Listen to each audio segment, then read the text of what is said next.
shukrani nyingi kwa Mwenyezi Mungu kupata nafasi ya kuingia bungeni, nafasi ambayo nilipambania kwa miaka 10 bila kupata, lakini sasa nimefanikiwa kuingia bungeni.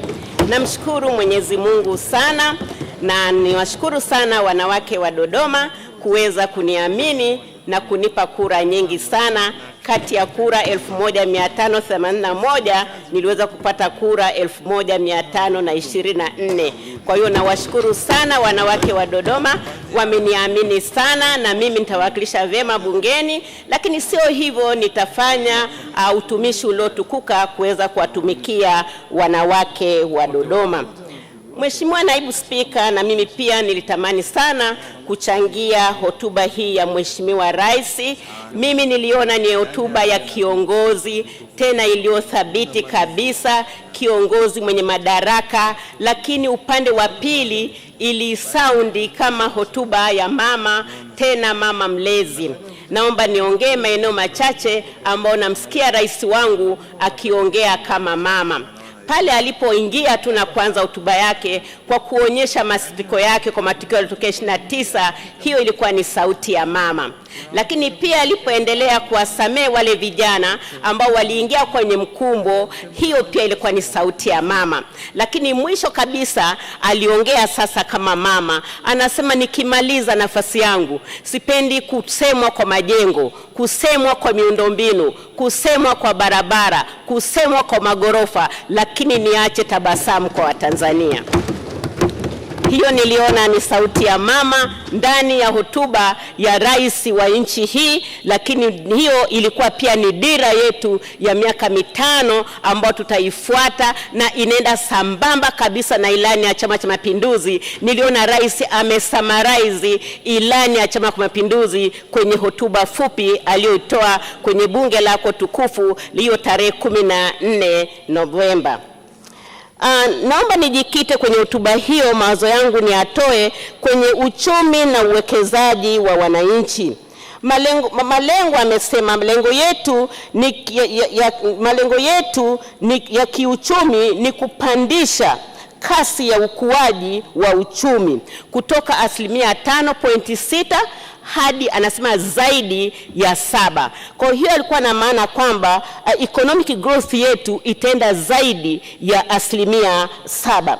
Lakini sivyo, akasema kwamba itaongeza ukuaji wa huduma za kijamii ambazo ni muhimu sana. Hata tuzo nyingi amepata kwa ajili ya huduma za kijamii, huduma za kujenga hospitali, huduma za kujenga zahanati paka vijijini, huduma za kujenga vituo vya afya, kujenga hospitali za rufaa. Mtu hahitaji kutoka mkoa kwenda mkoa mwingine, tayari hospitali za rufaa zimejengwa kwenye kila mkoa, na hapo moja kwa moja ameokoa maisha ya mwanamke na mtoto. Hivyo wanawake tumerefushiwa maisha yetu, hatufi mara nyingi kwa kujifungua au kwa njia ya uzazi. Rais huyu mwanamke amejipambanua kwa kutujengea vituo vya afya na zahanati kuanzia chini vijijini, lakini kwenye tarafa zetu, kwenye wilaya zetu, na hospitali za rufaa zipo kwenye kila mikoa yetu. Hivyo kongole nyingi sana kwa Mheshimiwa Rais.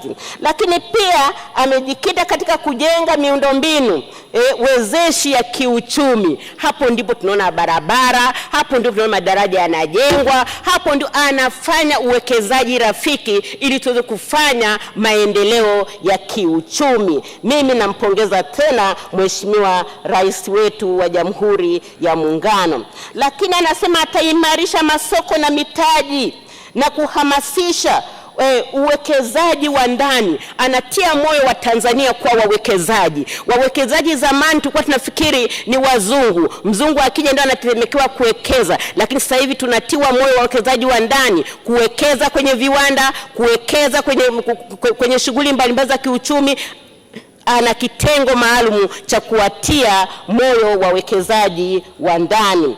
Lakini akigusa moja kwa moja ni kutia moyo shughuli zetu za madini, lakini pia na kuwawezesha mikopo au kuwadhamini mikopo hao wawekezaji wa ndani. Hasa Mheshimiwa Naibu Spika, mimi niseme tu ukweli, tumaini hili ni kubwa sana kwa wanawake na vijana pamoja na watu wa makundi maalum kwa sababu bado zile 10% zinaendelea za kila halmashauri.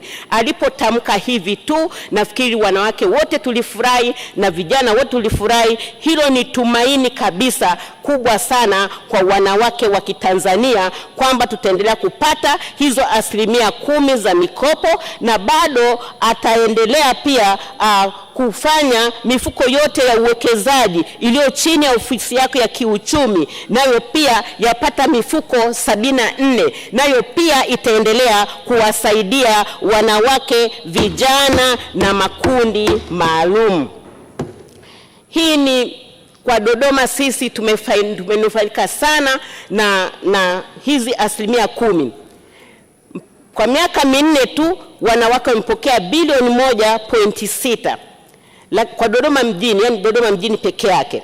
Lakini sio hivyo tu, tumeendelea kunufaika na mifuko kama TASAFU, na tumeenda kuunganika tunufaika na mifumo mingine kama Women Development Funds. Kwa hiyo sisi tunaendelea kunufaika na mambo haya. Mimi nampongeza sana Mheshimiwa Rais kwa kutuwazia vizuri wanawake, vijana pamoja na makundi maalum kwenye jamii yetu.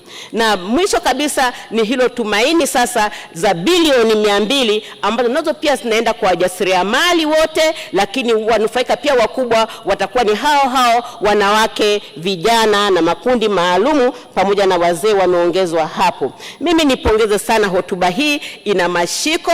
Tuwaombe tu watendaji kwenye wizara mbalimbali na sekta mbalimbali watumie vizuri maneno haya ambayo yamewekwa kwenye hii hotuba, ili wanufaika wawe watu wote, ikiwepo wanawake wote, hasa wanawake wa vijijini. Tukiwa kwenye kampeni tulipanda vijijini, wanawake wengine hawajawahi kusikia, hawajawahi kupata hii mikopo. Hivyo basi atengeneze mazingira rafiki ambayo tutaweza kuwafikia mikopo hii, tutaweza kuwafikia wanawake walioko vijijini. Lakini pia elimu hiyo ya fedha ambayo tuliongea hata asubuhi iendelee kutolewa mpaka kule vijijini, ili wanawake, vijana na makundi haya maalumu yaweze kupata elimu ya fedha, ili pia waweze sasa kurasimiwa na biashara zao na pia waweze kukopesheka. Mimi Mheshimiwa Naibu Spika, naunga mkono sana hotuba ya rais wangu mpendwa kabisa. Mungu ambariki, Mungu ampe maisha mema, na leo ni birthday yake. Tunamhitaji akiwa na afya njema aendelee kufanya majukumu yake. Asante sana.